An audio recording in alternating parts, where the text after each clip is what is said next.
સુરત જિલ્લા કલેક્ટર કચેરીએ મોટી સંખ્યામાં યાદવ અને આહિર સમાજ એકત્રિત થયા હતા। સમાજના આગેવાનો અને સભ્યોએ કલેક્ટરને આવેદનપત્ર આપી યાદવ થકી લવ સ્ટોરી ફિલ્મનું ટાઇટલ તાત્કાલિક રદ કરવા માંગ કરી છે।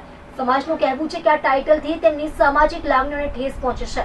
સમાજના પ્રતિનિધિઓએ સ્પષ્ટ શબ્દોમાં જણાવ્યું છે કે જો તેમની માંગ સ્વીકારવામાં નહીં આવે તો ભારતભરમાં ઉગ્ર વિરોધ આંદોલન કરવામાં આવશે। હાલ જિલ્લા પ્રશાસન દ્વારા આવેદન સ્વીકારી લેવામાં આવ્યું છે અને મામલે યોગ્ય कार्यवाही करवानी खातरी આપવામાં આવી છે।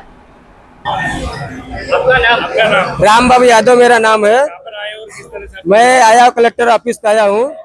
मैं जो लव जिहाद का फिल्म बनी है यादव समाज का, उसके लिए हम आए हैं कि ये लव जिहाद का पिक्चर बैन हो जाना चाहिए।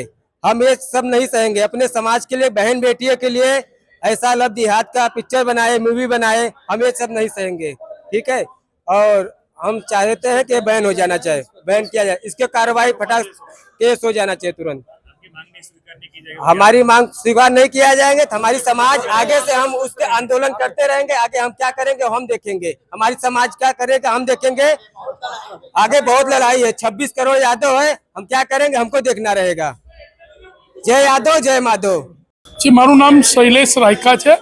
आज अमे समग्र गुजरात में यादव आहिर समाज एकत्र थई અને કલેક્ટર સુરત કલેક્ટરને આવેદનપત્ર આપવા આવ્યા છે। એમાં અમારા સમાજની લાગણી દુભાઈ છે। એ ફિલ્મનું ટાઇટલ જ યાદવજી કી લવ સ્ટોરી છે। એ ટાઇટલ પર જ પહેલો તો અમને વાંધો છે। આગામી સમયમાં અમે સુપ્રીમમાં ગયા છે, સુપ્રીમ કોર્ટના જજમેન્ટની રાહ જોઈ રહ્યા છીએ।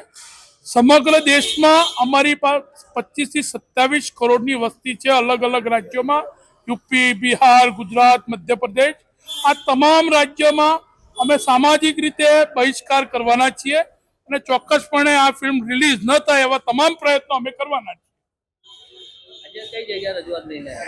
આજે આહિર યાદવ સમાજ દ્વારા સુરત કલેક્ટરને રજૂઆત કરી છે અને ચોક્કસપણે કલેક્ટર સાહેબે અમારી લાગણી અને માંગણી બંને સમજી છે અને આગળ રજૂઆત કરશે। અમારી માંગણી સ્વીકારવામાં નહીં આવે તો અમે સુપ્રીમમાં તો ગયા જ છીએ। પછી છેવટે ન કરે તો પછી અમે ગાંધી ચિંધ્યા માર્ગે આગળ આંદોલનો કરીશું।